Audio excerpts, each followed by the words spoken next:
ये स्टार्ट करते हैं ना। तो पहला वाला प्रॉब्लम जो है इन जीपी दिया हुआ है ratio of the first 3 terms and the first 6 terms दिया हुआ है sum of the first 3 terms and sum of the first 6 terms. तो कॉमन रेशियो का वैल्यू पूछ रहा है, यही है ना क्वेश्चन।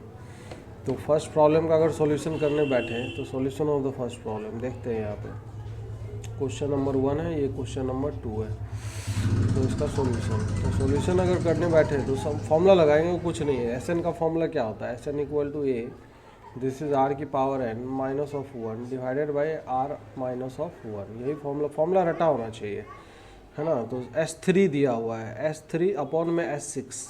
तो S3 अपॉन में S6, S3 का वैल्यू लिखेंगे A R Q minus of 1 upon में आर माइनस ऑफ 1, और ये हो जाएगा नीचे दिस इज ए और ये आर की पावर 6 माइनस ऑफ 1 अपॉन में नीचे this is r minus of 1। इसका जो रेशियो है दिस रेशियो इज़ 125 अपॉन में 152 है। तो यहाँ से अगर देखें तो ये जो टर्म है ये टर्म कैंसिल हो गया, ये भी इससे कैंसिल आउट हो रहा है, तो कुछ नहीं है, अब सिंपल है। अब यहाँ से अगर आगे बढ़ते हैं तो ये जो टर्म है this is are cube minus of 1 और नीचे आर की पावर 6 माइनस 1 को हम फैक्टराइज कर लेते हैं। R cube plus of 1 into में this is are cube minus of 1 में इसमें फैक्टराइज कर लिए तो 125 बट्टे 152। अब यहाँ से अगर बात करें तो ये दोनों टर्म कैंसिल आउट हो रहे हैं, है ना। तो यहाँ से आर का वैल्यू तो बहुत ही आसान है अब निकालना, सबको दिख रहा है क्या। तो ये आर क्यूब प्लस ऑफ 1 का जो वैल्यू होगा दिस विल बी रेसिप्रोकल हो जाएगा इसका, मतलब 152 बट्टे 125 हो जाएगा। तो यहाँ से आर क्यूब का जो वैल्यू आएगा दिस इज़ 152 बट्टे 125, तो -1 करेंगे तो माइनस ऑफ 125 बट्टे 125। तो ये घट के कितना आ जाएगा 7 आ गया, और इधर कितना आ जाएगा दिस इज़ 1 1 2 4, ये कितना हो जाएगा 3 माइनस 2 8, हाँ 27 आ रहा है, दिस इज़ 27 अपॉन में 125। तो हो तो गया, आर का वैल्यू कितना आ जाएगा 3/5 आ जाएगा। R equal to 3/5, this will be the answer. तो पहला ऐसे ही सिंपल क्वेश्चन आएगा, लेकिन ये है कि ना एग्जाम में हम कितना तरीके से सॉल्व करते हैं इस पर डिपेंड करता है कि हम आंसर तक जल्दी पहुंच पाएंगे कि नहीं, है ना। फिर नेक्स्ट है दूसरे वाले में, तो बहुत ही सिंपल है, सब लोग का हो गया होगा। सेकेंड वाला तो एक दो लाइन में ख़त्म हो जाएगा। जैसे फर्स्ट टर्म ऑफ जीपी पूछ रहा है, वो सेकेंड टर्म इज़ 2, तो मतलब सेकेंड टर्म मतलब ए आर का वैल्यू 2 दिया है और sum up to infinity that is a upon में 1 माइनस ऑफ आर, इसका वैल्यू किसके इक्वल दिया हुआ है, इसका वैल्यू दिया हुआ है दिस इज इक्वल टू 8। तो यहाँ से अगर बात करें तो हमें आर को एलिमिनेट करना है, तो आर का वैल्यू रख सकते हैं हम यहाँ पे उठा के, चाहे कैसे भी कर सकते, दोनों को डिवाइड कर ले तो ज़्यादा अच्छा रहेगा। सीधा आर का वैल्यू निकल आएगा, फिर आर निकल आएगा तो ये भी निकल आएगा, डिवाइड कर देते ये कैंसिल हो जाएगा। This is first equation, this is second equation. तो फर्स्ट बाय सेकेंड अगर करते हैं, जैसे यहीं पे कर देता हूँ फर्स्ट बाय सेकेंड, तो ये हो जाएगा आर अपॉन में 1 minus of r, r upon 1 minus of r equal to कितना हो जाएगा 2/8 दैट इज इक्वल टू 1/4 हो जाएगा। तो ये इस तरीके से आ गया। अब यहाँ से अगर बात करें तो आर का वैल्यू क्या आएगा, तो आर का वैल्यू 4r इक्वल टू हो जाएगा 1 minus of r, 5r equal to 1, तो r इक्वल टू 1/5 आ गया। तो r इक्वल टू 1/5, तो किसी ये थोड़ा गड़बड़ लग रहा है क्या कैलकुलेशन। हेलो,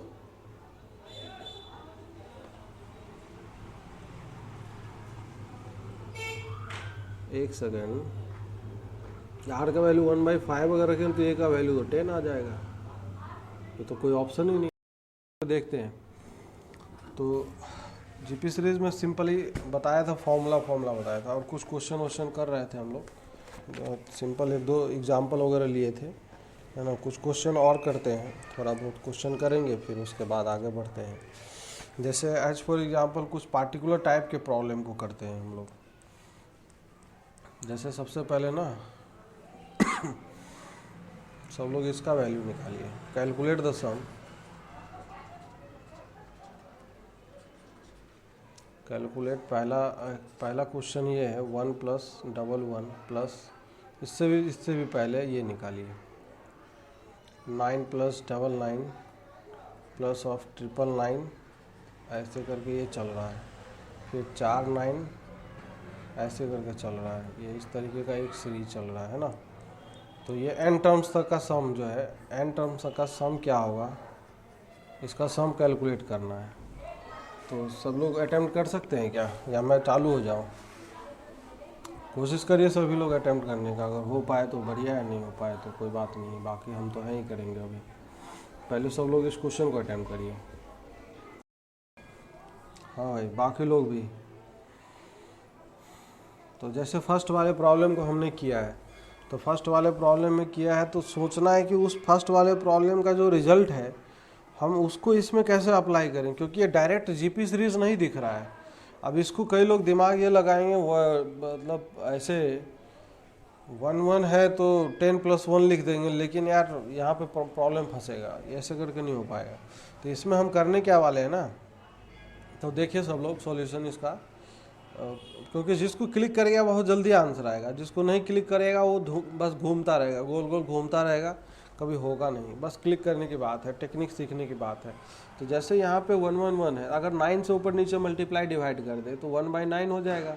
और ये अंदर में जो एक्सप्रेशन है ये 9 + 999 और ये बन जाएगा 999, और सब के सब ये भी 999 4 बार 9, और ऐसे करके ये चलेगा अप टू n टर्म्स तक चलेगा, जो भी है अपना लास्ट में।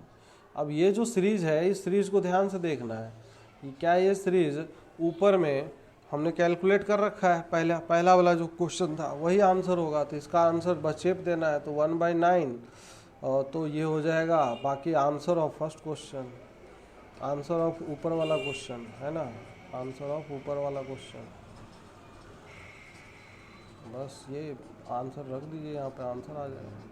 तो ये हो जाएगा 1/9, ऊपर वाला जो क्वेश्चन है दिस इज 10/9 इंटू 10 की पावर n -1 -n। तो ये जल्दी से एग्जाम में, अब इसी को थोड़ा सिंप्लीफाई कर ले फर्दर, तो ये हमें दिखाई क्या देगा, 10/9 का स्क्वायर मतलब 81, दिस इज 10 की पावर n -1 -n/9, इस तरीके से आ जाए।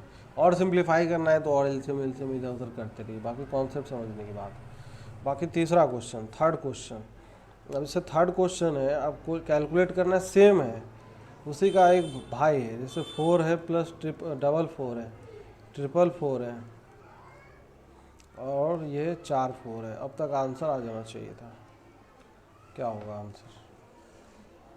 हाँ भाई साहब, जगह हो गए, सब सो गए, कुछ आता पता नहीं चला। क्या सेम क्वेश्चन सबको दिख रहा है? बाकी लोग को क्लिक कर रहा है? हेलो, बाकी लोग कितने लोगों को क्लिक कर गया ये चीज़? हेलो, अरे कौन कौन जगह है भाई? कोई डी कुमार जी कहाँ गए? डी कुमार, दिलीप कुमार नहीं, ये डी कुमार, धर्मेंद्र कुमार हो गया ना? हाँ, बीच बीच में बोलते रहे थोड़ा बहुत, बस बोलते रहिए कि हमें लगे कि लोग जगे हुए हैं, नहीं तो हमें लगेगा कि पता नहीं किसको पढ़ा रहे हैं, हम क्या बोल रहे हैं। हाँ तो यहाँ, हाँ अब जैसे ये जो क्वेश्चन है, अब तो इसमें क्या करेंगे, वही चीज़ है, 4 कॉमन ले लेंगे, तो ये 1 + 1 1 प्लस ऑफ 1 और प्लस ऐसे ऐसे ऐसे करके ये चलता जाएगा। तो ऊपर वाला क्वेश्चन बन गया ना ये। अब 9 से ऊपर नीचे मल्टीप्लाई डिवाइड, तो 4/9, और ऐसे करके समझ में आ रहा है ना। तो ये 9 + 99 प्लस ऑफ 999, और ऐसे करके ये चलता जाएगा, है ना। बाकी इसका आंसर हमें पता है, पहले वाले क्वेश्चन का आंसर चेप दीजिए, that will be the answer. बाकी this is the answer of first question, answer of question 1, है ना। तो ये सीक्वेंस में ये जो क्वेश्चन है ना, अभी देखिए एग्जाम में क्या होगा, एग्जाम में हो सकता है डायरेक्ट तीसरा भी मिल जाए, एग्ज़ाम में हो सकता है कि दूसरा भी मिल जाए, बहुत अगर टुच्चा क्वेश्चन पूछना होगा तो पहला भी पूछ सकता है। तो ये तीनों एक सीक्वेंस में चलता है, इसको एकदम दिमाग में बिठा के रखना है ना। तो इस तरीके के क्वेश्चन बन जाते हैं इसमें। तो ये एक अलग तरीके का, जैसे जीपी का एप्लीकेशन था तो वो हमने देख लिया। तो बाकी और भी इसके एप्लीकेशन वाले कुछ क्वेश्चन होते हैं, सिंपल क्वेश्चन होते हैं। जैसे एक छोटा सा क्वेश्चन और करते हैं एज फॉर एग्जाम्पल के तौर पे। जैसे दिया हुआ है, if x is equal to, this is given 1 + a + a², अब टू ये सीरीज चल रहा है, डॉट डॉट का मतलब इन्फिनिटी, ठीक है, लेकिन बताने की ज़रूरत नहीं है। साथ साथ mod ऑफ a < 1 है, and y equal to, this is given 1 + b + b², और डॉट डॉट का मतलब खुद ही अपने आप automatic infinity, mod of be less than 1। And हमें ये प्रूफ करना है कि प्रूव दैट, चाहे ऑप्शन बना सकते हैं कोई दिक्कत नहीं है, लेकिन ठीक है प्रूव दैट हम ही कर लीजिए। 1 प्लस ए बी का स्क्वायर और ऐसे चल रहा है, ये डॉट डॉट चल रहा है। तो ये जो सीरीज है ना, इसका हमें वैल्यू निकालना है। इसका this value is equal to X Y upon में this is X plus of Y minus of 1। ये कैलकुलेट करना है, निकालिए सब। ये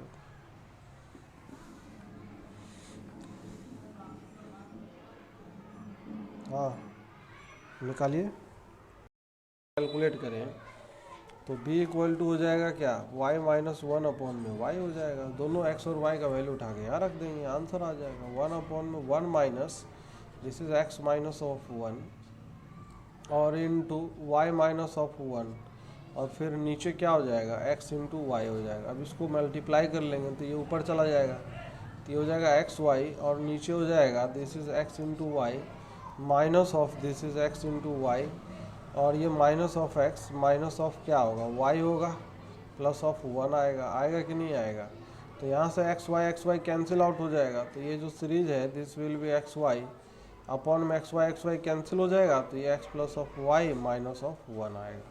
तो इसका मतलब क्या हो जाएगा, तो यही आंसर हो जाएगा। यही तो हमें चाहिए था, इसमें कुछ ज़्यादा नहीं करना था, बहुत सिंपल ही था। तो जीपी में यही सब चीज़ें क्वेश्चन है, बाकी उसी तरीके से क्वेश्चन मिलेंगे। जिस टाइप के क्वेश्चन एपी में बन रहे थे वैसे ही इसमें सम निकालो, ये नंबर ऑफ टर्म्स निकालो, एन का वैल्यू निकालो, ए का वैल्यू निकालो, कभी आर का वैल्यू निकालो, कभी इनफाइनाइट जीपी सीरीज का सम निकालो। तो अलग अलग प्रकार के क्वेश्चन ही मिलेंगे। अब फॉर्मूले को प्रैक्टिस करने के लिए, बाकी कोई भी अदर टाइप की प्रैक्टिस करने के लिए हमें करना क्या हुआ, बहुत सारे क्वेश्चन करने पड़ेंगे। जितने ज़्यादा क्वेश्चन करेंगे उतना हमारे लिए बेहतर होगा।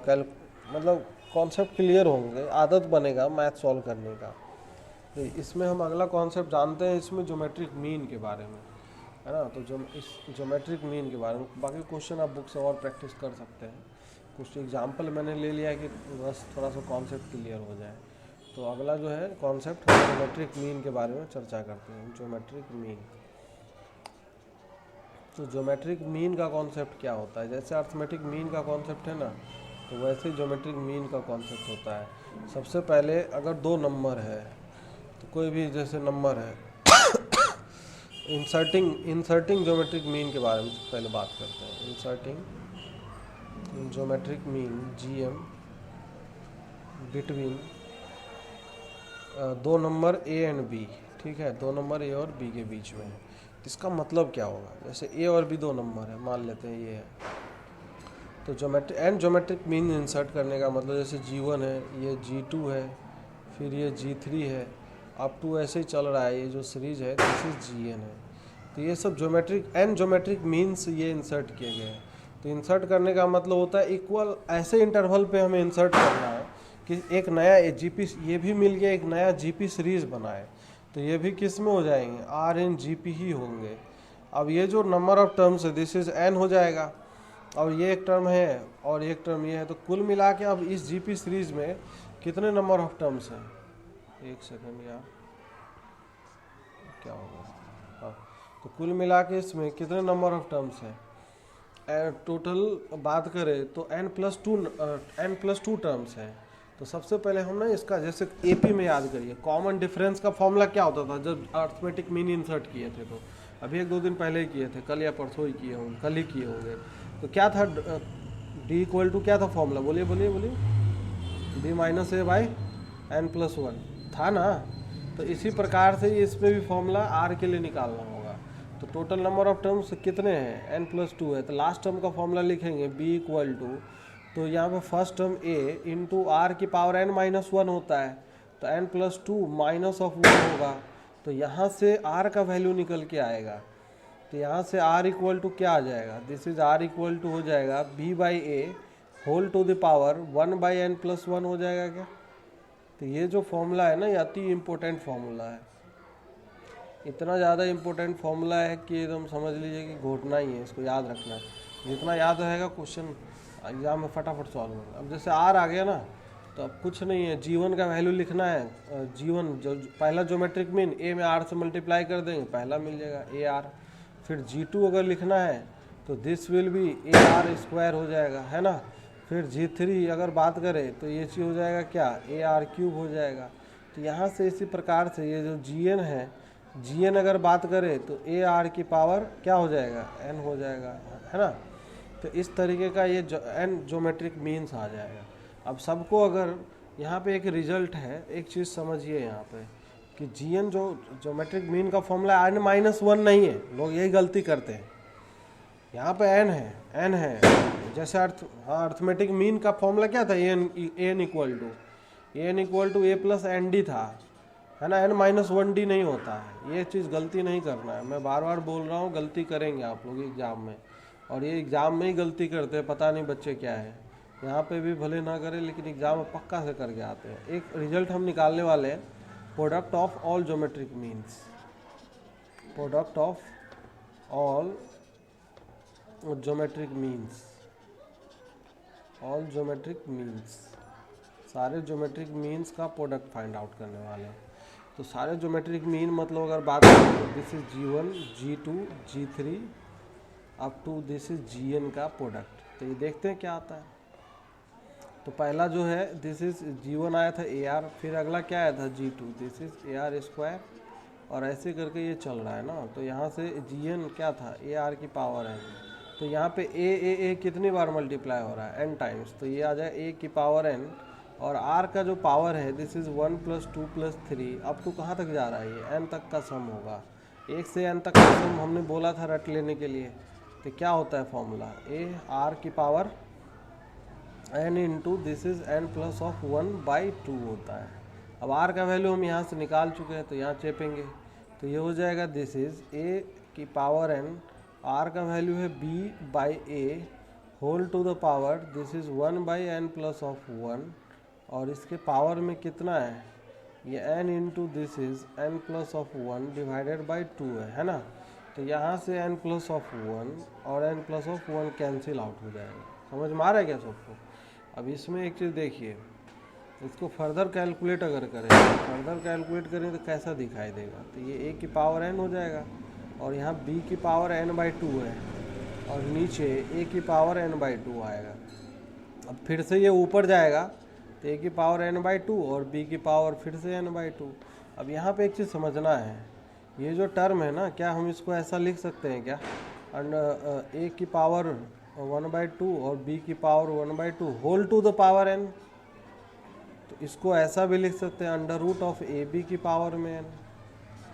अब ये √ab को अगर ऐसा लिख दे g की पावर n, तो कोई दिक्कत नहीं है। तो अब इस रिजल्ट को ऐसे याद रखना है, यहाँ पे प्रोडक्ट का साइन है ये पाई की तरह अगर लिखा हो, i equal to 1 to n gi this is equal to g की power n, where g is single geometric mean between a and b के बीच में एक सिंगल ज्योमेट्रिक मीन है। तो ये फॉर्मूला ही पूछ सकता है, कई बार पूछ लिया जाता है सीधा, कई सारे छोटे मोटे एग्जाम में सीधा यही पूछ लेगा कि एक 2 नंबर है, 2 नंबर के बीच में इतने ज्योमेट्रिक मीन इंसर्ट किया गया, सारे ज्योमेट्रिक मीन का प्रोडक्ट निकालिए। जैसे एज फॉर एग्जांपल मैं क्वेश्चन फ्रेम भी कर देता हूँ। जैसे अगर बात करें कि इफ़, किसका आवाज़ साउंड आ रहा है, थोड़ा सा उसको अगर दूर करो भाई। हाँ, अब यहाँ देखिए कि अगर बोल दिया जाए कि if 100 geometric means are inserted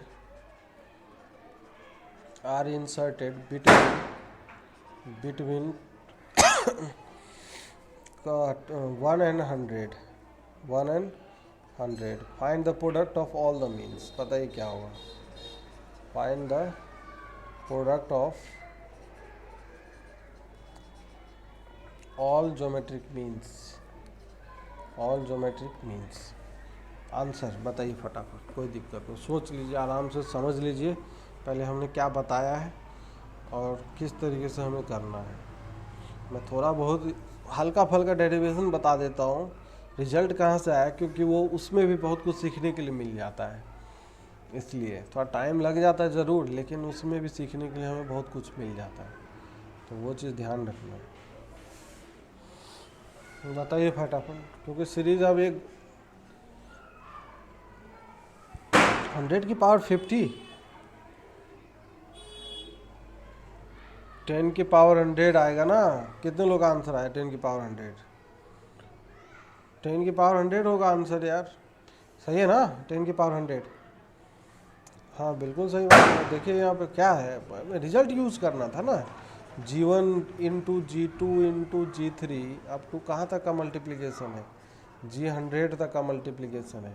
तो ये क्या था, G की पावर n था ना, तो n is what, n number of means है, तो 100 मीन्स है ना यहाँ पे, तो इसका मतलब G की पावर 100 हो जाएगा ये। हाँ, अब G का वैल्यू क्या था, G बोले थे सिंगल और geometric mean, under root a b है, तो ए और बी का वैल्यू यहाँ रख देना ना, तो अंडर रूट ऑफ 100 हो जाएगा, तो अंडर रूट ऑफ 100 10 आ जाएगा, तो इसका वैल्यू यहाँ उठा के रख देंगे, तो यहाँ पे जो वैल्यू है ये 10 की पावर क्या आ जाएगा, 100 आएगा ना आंसर। क्या करना था, फॉर्मूला याद है तो जल्दी आंसर आएगा, नहीं याद है तो बाकी तो भगवान भरोसे, तो जिंदा लोग रहते ही हैं, है कि नहीं, तो वो चीज़ है। बाकी कोई इसमें ऐसा चीज़ नहीं था कि समझने लायक नहीं था, आराम से किया जा सकता था क्वेश्चन, सिंपल सिंपल ऐसे ही प्रॉब्लम बनते हैं। अब ज्योमेट्रिक मीन पे क्या है, डेटा जैसे अर्थमेटिक मीन के लिए क्वेश्चन बनते हैं, वैसे ज्योमेट्रिक मीन के लिए भी क्वेश्चन बन जाएगा।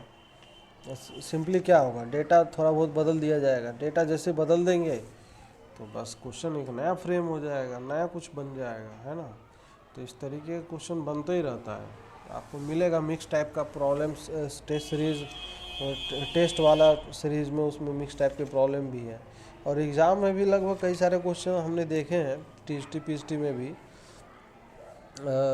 जैसे मिक्स टाइप के कुछ प्रॉब्लम आते हैं, है ना।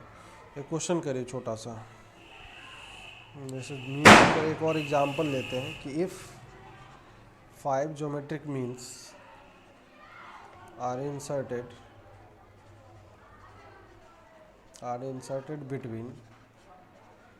inserted between 576 एंड 9, ठीक है, 576 एंड 9, तो हमें कैलकुलेट करना है फाइंड फोर्थ मीन, मतलब G4 निकालना हमें, फाइंड G4 का वैल्यू निकालना है, निकालिए सब लोग फटाफट। G4 या फोर्थ मीन एक ही बात है।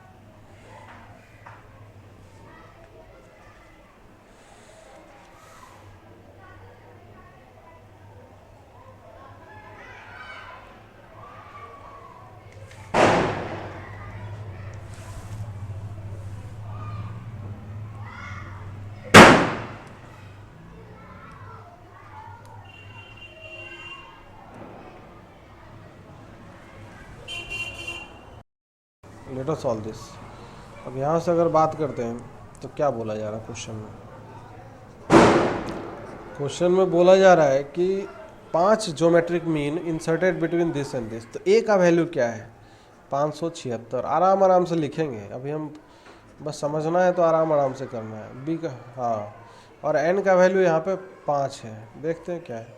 आर का वैल्यू बाकी निकाल लेंगे, तो आर का वैल्यू बी बाई ए, यही होता है फॉर्मूला, बी बाई ए की पावर 1/n प्लस ऑफ 1, यही होता है।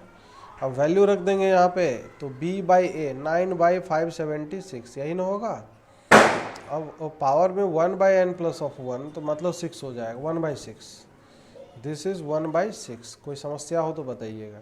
अब यहाँ पे अगर बात करते हैं 9/576, इसको डिवाइड कर सकते कितना आएगा, ये 1/64, बहुत बढ़िया। अब यहाँ पे ये पावर वन में 1/6 है, ये 64, हाँ बिल्कुल, इस 64 को लिख सकते हैं ना 1/2 की पावर 6 की पावर में 1/6, ये कैंसिल हो जाएगा, तो आर का वैल्यू 1/2 आ जाएगा। सही बात है क्या, सबका निकला है क्या आर का वैल्यू 1/2, तो बस हो गया। तो बाकी G4 AR की पावर 4 हो जाएगा, तो ए का वैल्यू 576 है, एक 1/2 की पावर 4, 1/16 हो जाएगा। काटिए इसको, कितने से कटेगा 36 36 आएगा। G4 equal to 36। इसी टाइप के क्वेश्चन आएंगे एग्जाम में, आप लोगों को ये सब क्वेश्चन पूछेगा, ठीक है ना। तो लेकिन क्या है कि थोड़ा सा प्रैक्टिस करना पड़ेगा, बाकी कोई इशू नहीं है कि नहीं होगा क्वेश्चन तो हो ही जाएंगे, थोड़ा सा प्रैक्टिस करने की आवश्यकता ज़रूर है।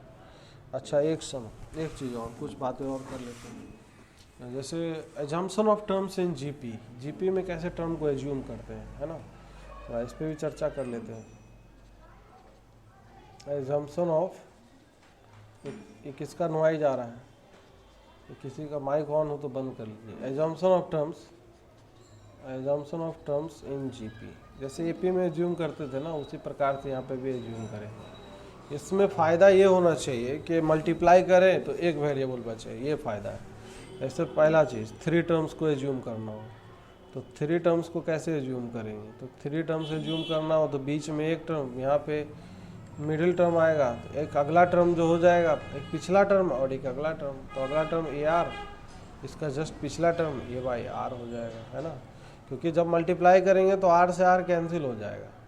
तो ये जीपी में है कि नहीं है, बिल्कुल है। तो बस यहाँ पे ये ध्यान रखना है कि इस केस में जो फर्स्ट टर्म है ना, वो फर्स्ट टर्म है A by R, this is equal to A by R है, और जो कॉमन रेशियो है, दिस इज कॉमन रेशियो का जो वैल्यू है, दिस इज इक्वल टू क्या है, आर है ना। तो ये चीज़ें हैं। अब जैसे सेकंड अगर बात करते हैं, सेकंड थिंग, अगर 4 टर्म्स है एज्यूम करना, तो जैसे एपी में करते थे उसी प्रकार से इस पे भी करेंगे, है ना। तो 4 टर्म एपी का पहले रिकॉल करते, एपी में क्या एज्यूम करते थे, उसी से हमें इस पे भी दिमाग लग जाएगा। एपी में क्या होता था 4 टर्म, याद है किसी को, एनीवन बताइए, कोई नहीं कुछ याद है। हेलो, अरे देवता सब कहाँ गए, सब के सब। हेलो, हाँ, A minus 3d, A minus D, हाँ, A plus D and A plus 3d, यही होता था, बिल्कुल सही बात है, गुड, बढ़िया। अब यहाँ पे अगर बात करते हैं जीपी, तो जीपी तो बस ये जो आप बताए थे कि जितने एपी के रिजल्ट है ना, अगर जीपी में कन्वर्ट करने हो तो माइनस को डिवीजन से रिप्लेस कर दीजिए। अब जहाँ मल्टीप्लिकेशन है उसको हम किससे डिवाइड, वो क्या बोल रहे हैं माइनस को डिवीजन से और प्लस को मल्टीप्लिकेशन से रिप्लेस कर देंगे तो काम हो जाएगा। तो यहाँ पे जीपी में 4 टर्म अगर एज्यूम करेंगे ना, तो ये चीज़ हो जाएगा। देखिए यहाँ पे ए बाई आर क्यूब हो जाएगा, और ए अपॉन आर, फिर ए आर, और फिर ए आर क्यूब आ जाएगा, इस तरीके से आ जाएगा। देखिए सेम एनालॉजी है। यहाँ पे माइनस को डिवाइड करेंगे तो ए अपॉन आर, डी की जगह आर आ जाएगा। तो ये एनालॉजी बहुत काम का चीज़ है ना, ये बहुत काम आएगा। इसमें फर्स्ट टर्म क्या हो जाएगा, इस केस में फर्स्ट टर्म हो जाएगा, हाँ बिल्कुल सही बात है, ए अपॉन में आर क्यूब हो जाएगा। और यहाँ पे कॉमन रेशियो जो है, कॉमन रेशियो क्या है, common ratio 1 upon r square नहीं है, आर स्क्वायर है, दिस इज आर स्क्वायर, ठीक है ना। तो ऐसे 4 ही याद रखिए, बहुत है। वैसे 5-6 के लिए करना हो तो एपी वाले से एनालॉजी कर लीजिए। वैसे इस टाइप के जो क्वेश्चन है बहुत मिल सकते हैं एग्ज़ाम में, कोई बिग इशू नहीं है। अब इसमें भी क्वेश्चन बनाना हो तो बना सकते हैं। बगल के बच्चे सब अभी से दीपावली मना रहे हैं, बम फटाके फोड़ रहे हैं। बताइए, आप लोग भी बम फटाके चला रहे हैं क्या? आप लोग तो बच्चे चलाते होंगे। हाँ हाँ,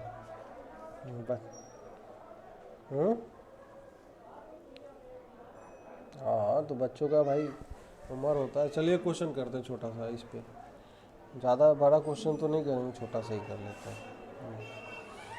question, the product of first 3 question लिख रहा हूँ मैं। The product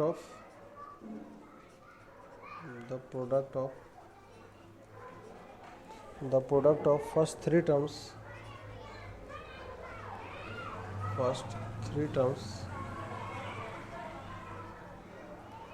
of a GP series of a GP is 1000. is 1000, and if 6 is added to the second term, if 6 is added to second term,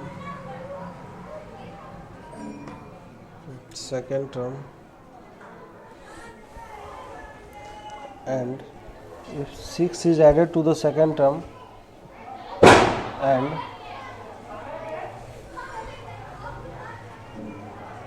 7 is added to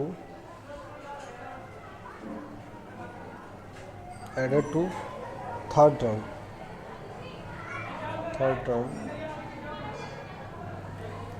then it becomes AP. Then it becomes AP में convert हो जा रहा है। ठीक है, तो हमें निकालना है कि find GP series.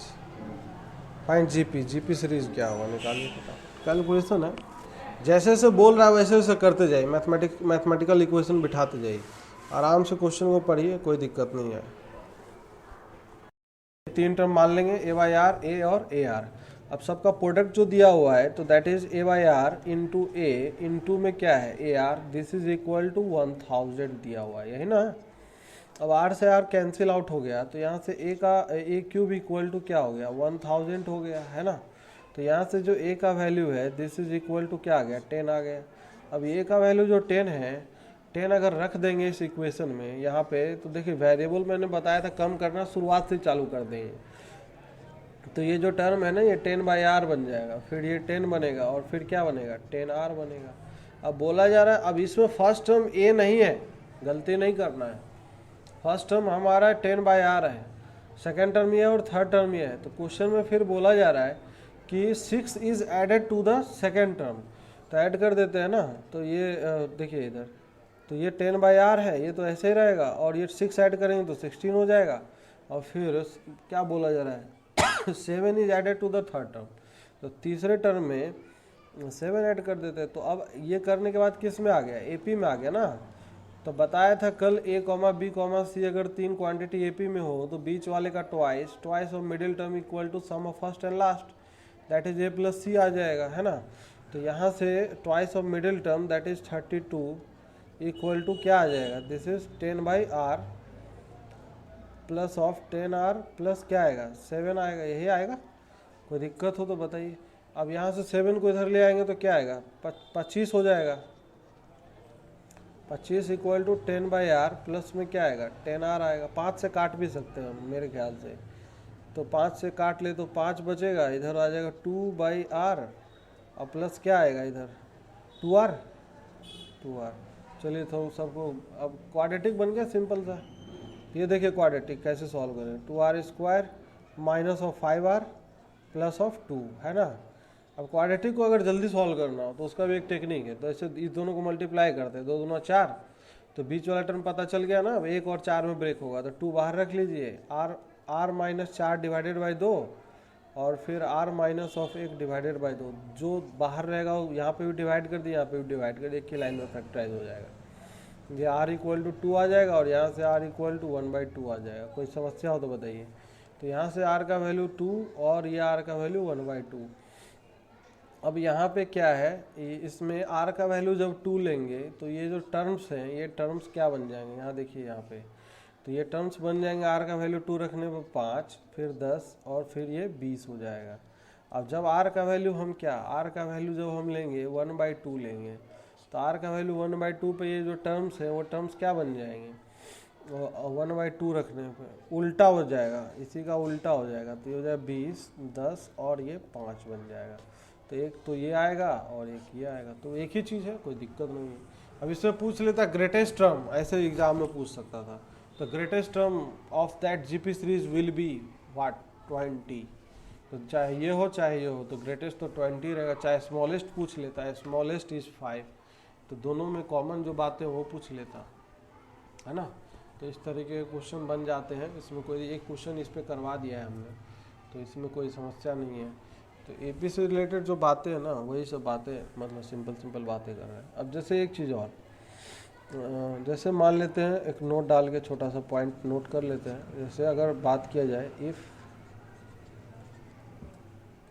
A1 comma A2 comma A3 comma A4 comma A5 ऐसे करके AM तक है, ठीक है। AN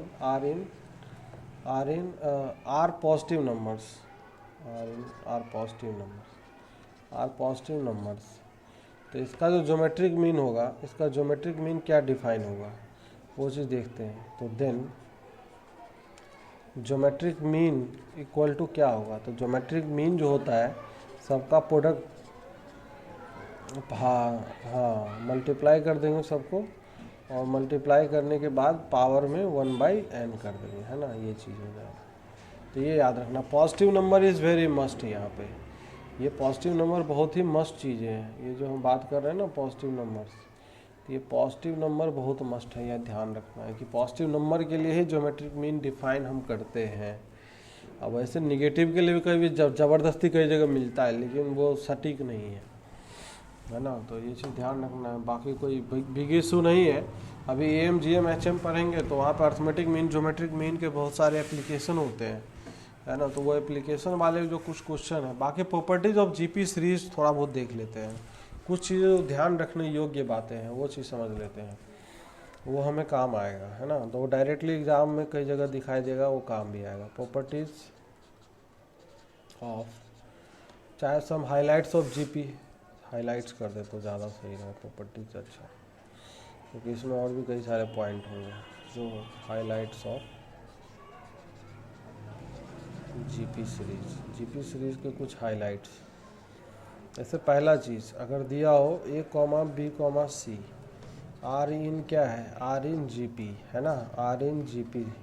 अगर ये 3 नंबर GP में है तो मिडिल वाले का स्क्वायर B² इक्वल टू, यहाँ पे आ जाएगा relation AC, B² equal to AC। कैसे आएगा, सिंपली रेशियो इक्वेट करा के, कि मतलब B/A इक्वल टू क्या हो जाएगा, दिस इज अगला वाला बट्टे पिछला वाला C/B। तो यहाँ से क्या आ जाएगा, B² equal to AC result है। तो इसको हमें डायरेक्टली याद रख लेना है कि अगर कभी भी कोई 3 नंबर GP में बोले तो ये खटाक से हमें यूज़ करने आना चाहिए, क्योंकि ये ज़्यादा यूज़ होता है, बहुत जगह सीधा डायरेक्टली यूज़ हो जाएगा, है ना। दूसरा बात यह है कि अगर कोई नंबर है, जैसे ये प्रॉपर्टी बहुत इंपॉर्टेंट है, इसको याद रखना है जो मैं नेक्स्ट बताने वाला हूँ।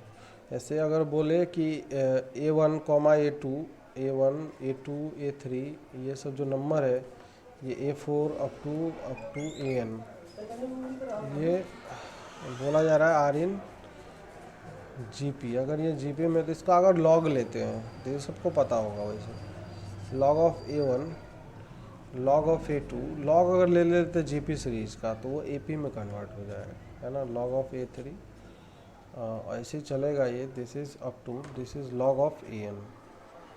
तो जैसे लॉग लेंगे ना GP सीरीज का तो वो AP में कन्वर्ट हो जाएगा।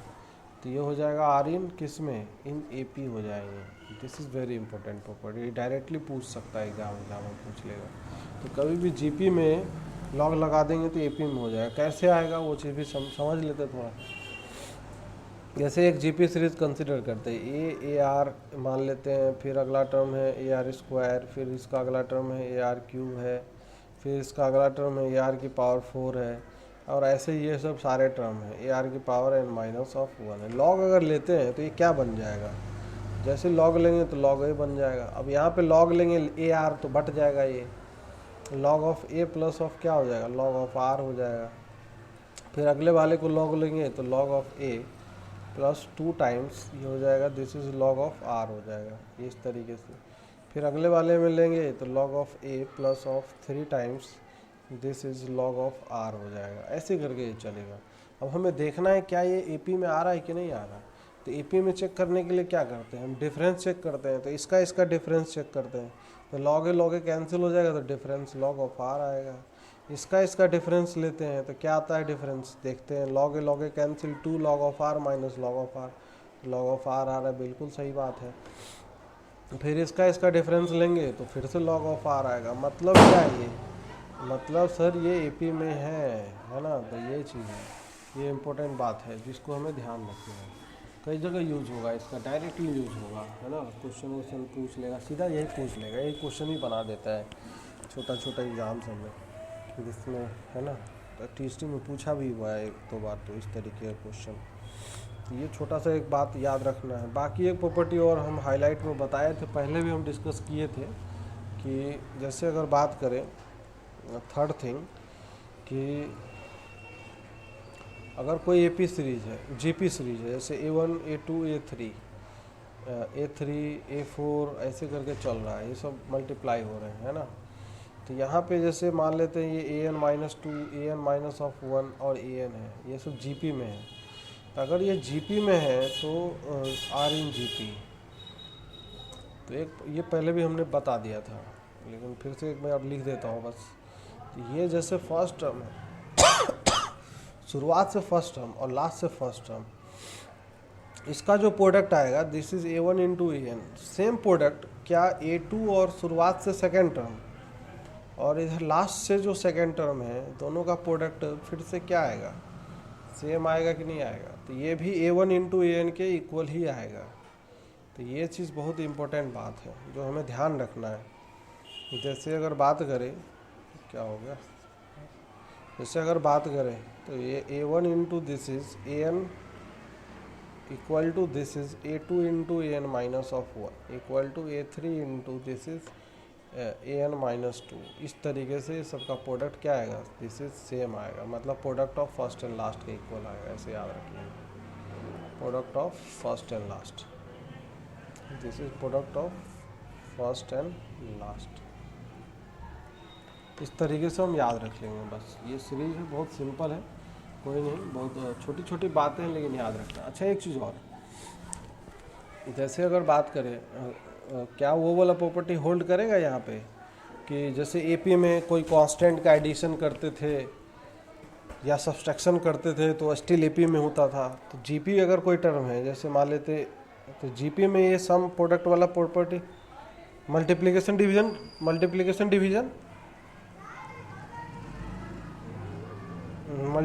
डिवीजन करेगा, एडिशन सब्सट्रैक्शन नहीं करेगा, ये ध्यान रखना है ना। जैसे A1 A2 ये सब तो ऐसी बच्चों वाली बात है, लेकिन एक बार बस कर लेते कि रिवीजन हो जाएगा, चीज़ें रिवाइज हो जाएगा तो एग्ज़ाम में फिर कुछ नहीं छूटेगा। किसी भी प्रकार का कोई भी क्वेश्चन आए तो तैयारी इसी को बोलते हैं, कॉम्प्रिहेंसिव तरीके से चीज़ें अगर पता है तो कभी क्वेश्चन छूटेगा नहीं, गलत नहीं होगा।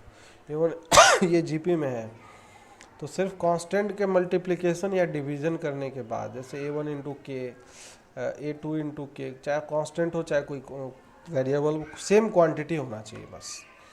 तो दैट इज AN इंटू के, वो अभी भी क्या रहेगा जी। वैसे ये सब ज़्यादा यूज़ होता नहीं है, लेकिन फिर भी नॉलेज में रखना है, क्या पता एग्ज़ाम में यही पूछ ले, A1 इंटू के जैसे A2 बाई के, है ना। इस तरीके से AN बाई के ये भी जीपी में ही रहेगा, मल्टीप्लाई कर दे या डिवाइड कर दे। अब यहाँ पर नोट डाल के ये भी लिख देता हूँ कि अगर एडिशन कर देते हैं ना, जैसे A1 प्लस के A2 प्लस के, यहाँ पे रेशियो सेम नहीं रहेगा, इसलिए A3 प्लस के, और जैसे मान लेते हैं AN प्लस ऑफ के, क्या ये जीपी में रहेंगे। अगर कोई बोल दे R इन जीपी, सर ये गलत स्टेटमेंट हो जाएगा, ये जो स्टेटमेंट है ना, this will be wrong statement. तो ये काम नहीं करना है, ये चीज़ ध्यान देना है, यहाँ पे गलती नहीं करना है। बाकी यही सब है जीपी में, जो ये सब छोटी छोटी बातें हैं बस वो सब ध्यान रखना है। बाकी क्वेश्चन के वेरिएशन बहुत सारे मिलेंगे, क्वेश्चंस ही मिलते हैं, क्वेश्चन हमें मैक्सिमम प्रैक्टिस करना है। तो क्वेश्चन आप लोग ऐप पे जाके कर नहीं रहे हैं, बहुत कम लोग कर रहे हैं, कुछ 2-4 लोग कर रहे हैं क्वेश्चन। सभी लोग जाके भैया अटेम्प्ट करिए, उसमें बहुत ज़रूरी है ये क्वेश्चन करना। ये कौन कौन करते हैं, डी कुमार जी आप करते हैं, आपका तो दिखा था शायद हमें, हेलो आपका तो दिखा था, क्वेश्चन कर रहे हैं ना। बाकी और कौन कौन है भैया।